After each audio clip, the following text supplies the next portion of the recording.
L'amour face à l'impensable. Francis et Élise, un jeune couple qui s'aimait profondément, sans richesse, sans confort, mais avec l'essentiel, l'amour, la tendresse et l'espoir. Ensemble, ils bâtissaient leur avenir, jour après jour. Francis décroche un emploi dans une entreprise de transit. Le salaire est modeste, le travail harassant. Mais il s'accroche, persévère et peu à peu, il grimpe les échelons. La vie leur sourit davantage avec l'arrivée de jumeaux.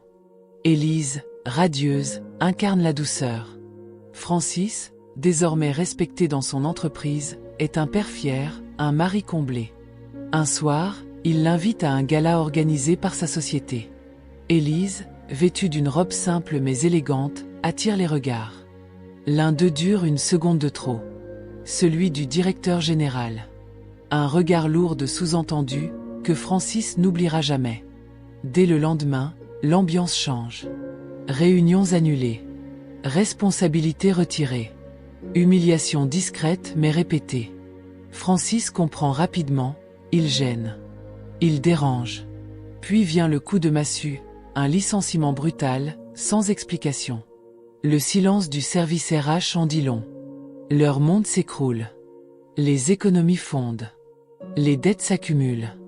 Élise tente de maintenir l'équilibre en vendant ce qu'elle peut. Sourit pour ne pas l'enfoncer davantage. Mais Francis s'enlise, jour après jour, dans le silence et l'alcool. Et puis, l'impensable. Leurs 2 enfants tombent gravement malades. Fièvre, convulsions, urgence vitale. Le diagnostic tombe, une maladie rare. Un traitement existe à l'étranger mais son coût est hors de portée. Élise remue ciel et terre. Appelle, supplie, espère. En vain. Un jour, au marché, un 4x4 noir s'arrête. La vitre descend. C'est lui. L'ancien patron de Francis. Élise. Quelle surprise. Comment va ton mari? Il l'observe. Son regard n'a rien d'innocent. Puis il propose. Je peux l'aider à retrouver son poste.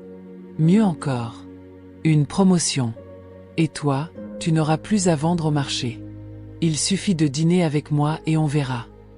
Il lui tend une carte et repart. Élise reste figée, tremblante. Elle cache la carte. Un soir, elle observe Francis dormir et prend une décision. Elle rappelle le directeur et accepte un dîner. Puis un autre. Jusqu'à ce que l'argent tombe. Les enfants partent se faire soigner. Francis est rappelé, promu sans explication. Il sourit à nouveau et la famille respire. Mais Élise, elle, ne dort plus. Chaque nuit, elle lave son visage en silence. Les yeux vides. Jusqu'au jour où Francis découvre tout.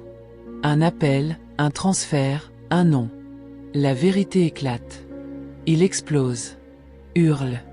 Refuse d'écouter. Il prend ses affaires. Claque la porte. Et cette fois, il ne revient pas. Alors, Élise écrit. Francis. Je ne cherche pas ton pardon. Je veux seulement que tu comprennes. Quand nos enfants brûlaient de fièvre et que les médecins parlaient de mort, je n'ai vu qu'une seule chose, leur survie. J'ai vendu mon silence, ma fierté, pour leur vie. Tu es revenu au travail, le cœur léger, sans savoir que derrière ce miracle se cachait mon sacrifice. Aujourd'hui tu es parti sans connaître la vérité. Alors je l'écris, en espérant qu'un jour, tu pourras la lire sans haine. Francis lit la lettre, seul. Et pour la première fois, il pleure. Parce qu'il existe des décisions qui ne forgent ni héros, ni coupables.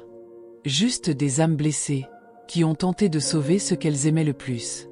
Et toi, que penses-tu du choix d'Élise?